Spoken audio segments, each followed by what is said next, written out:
बिछाने और बैठने के आसन की विधि बताकर अब आगे के 2 श्लोकों में फल सहित सगुण साकार के ध्यान का प्रकार बताते हैं। प्रशांतात्मा विगत भीर ब्रह्मचारी व्रते स्थितः मनः संयम्य मच्चित्तो युक्त आसीत मत परः। जिसका अंतकरण शांत है, जो भय रहित है और जो ब्रह्मचारी व्रत में स्थित है, ऐसा सावधान ध्यान योगी मन का संयम करके मेरे में चित्त लगाता हुआ मेरे परायण होकर बैठे। व्याख्या। प्रशांत आत्मा। जिसका अंतःकरण राग द्वेष से रहित है वह प्रशांत आत्मा है। जिसका सांसारिक विशेषता प्राप्त करने का, रिद्धि सिद्धि आदि प्राप्त करने का उद्देश्य न होकर केवल परमात्म प्राप्ति का ही दृढ़ उद्देश्य होता है, उसके राग द्वेष शिथिल होकर मिट जाते हैं। राग द्वेष मिटने पर स्वतः शांति आ जाती है, जो कि स्वतः सिद्ध है। तात्पर्य है कि संसार के संबंध के कारण ही हर्ष, शोक, राग द्वेष आदि द्वंद्व होते हैं और इन्हीं द्वंद्वों के कारण शांति भंग होती है।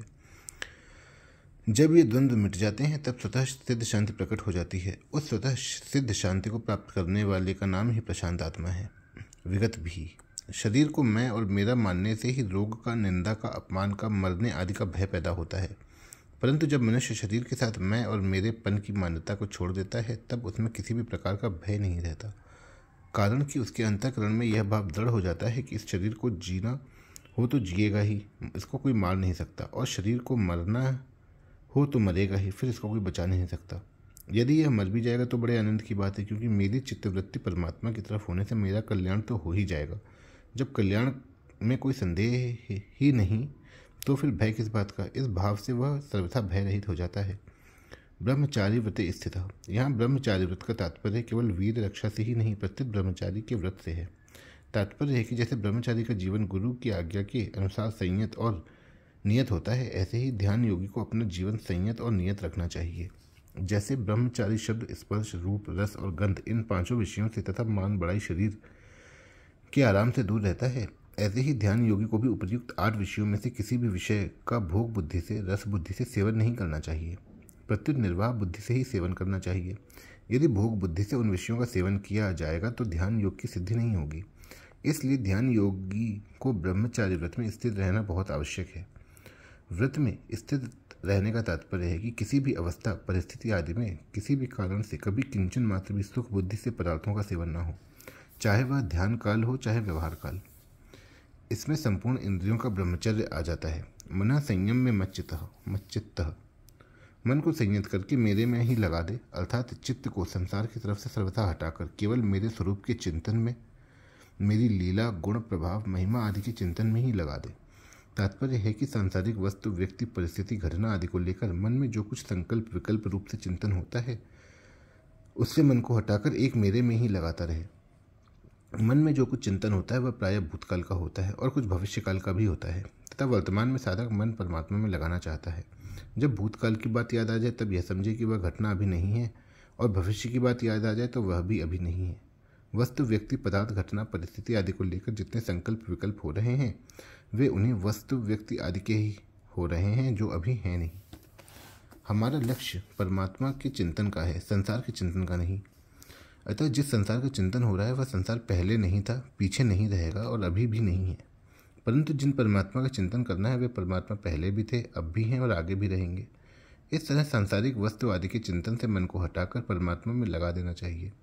कारण कि भूतकाल का कितना ही चिंतन किया जाए उससे कुछ लाभ तो कुछ नहीं होगा, और भविष्य का चिंतन किया जाए तो वह काम अभी कर सकेंगे नहीं, तथा भूत भविष्य का चिंतन होता रहने से जो अभी ध्यान करते हैं वह भी होगा नहीं, तो सब ओर से रीते ही रह जाएंगे। युक्तः।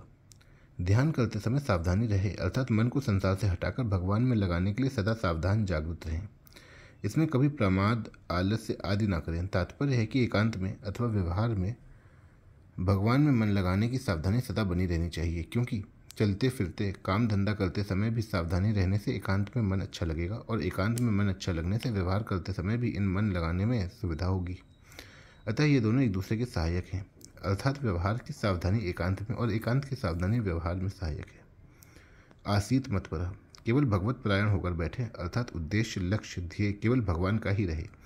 भगवान के सिवाय कोई भी सांसारिक वासना, आसक्ति, कामना, स्पृहा, ममता आदि न रहे। इसी अध्याय के 10वें श्लोक में योगी युंजीत सततमात्मानं रहसि स्थितः पदों से ध्यान योग का जो उपक्रम किया था उसी को यहाँ युक्तः आसीत मतपरः पदों से कहा गया है। परिशिष्ट भाव।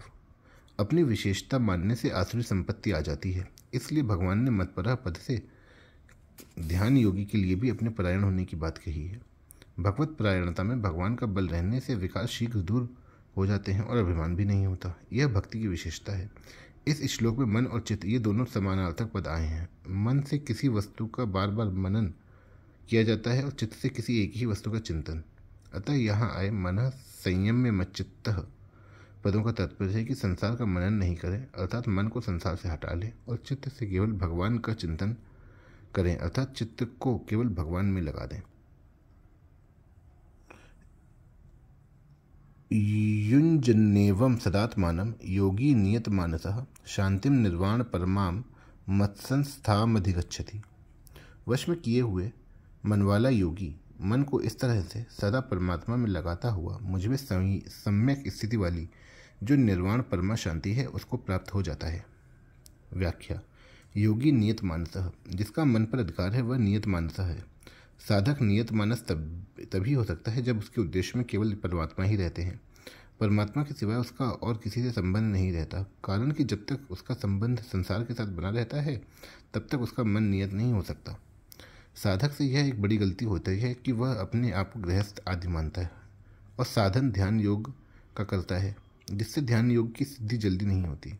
अतः साधक को चाहिए कि वह अपने आप को गृहस्थ, साधु, ब्राह्मण, क्षत्रिय, वैश्य, शूद्र आदि किसी वर्ण आश्रम में न मानकर ऐसा माने मैं तो केवल ध्यान करने वाला हूँ और ध्यान से परमात्मा की प्राप्ति करना ही मेरा काम है। सांसारिक रिद्धि सिद्धि को प्राप्त करना मेरा उद्देश्य ही नहीं है। इस प्रकार अहंता का परिवर्तन होने पर मन स्वाभाविक ही नियत हो जाएगा, क्योंकि जहाँ अहंता होती है वहाँ ही अंतःकरण और बहिकरण की स्वाभाविक प्रवृत्ति होती है। युंजन नेवम सदात्मानम 10वें श्लोक के योगी युंजित सततम पदों से लेकर 14वें श्लोक के युक्त आसीत मतपरः पदों तक जितना ध्यान का मन लगाने का वर्णन हुआ है उस सबको यहाँ एवं पद से लेना चाहिए। युंजन आत्मानम का तात्पर्य है कि मन को संसार से हटाकर परमात्मा में लगाते रहना चाहिए।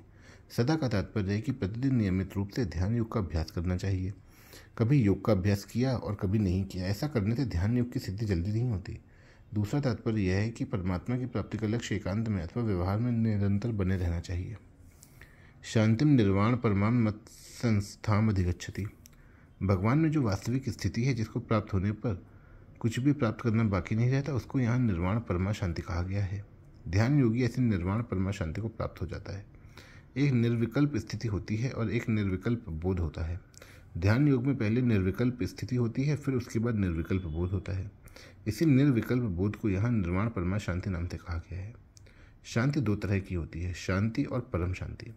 संसार के त्याग संबंध विच्छेद से शांति होती है और परमात्मा तत्व की प्राप्ति होने पर परम शांति होती है।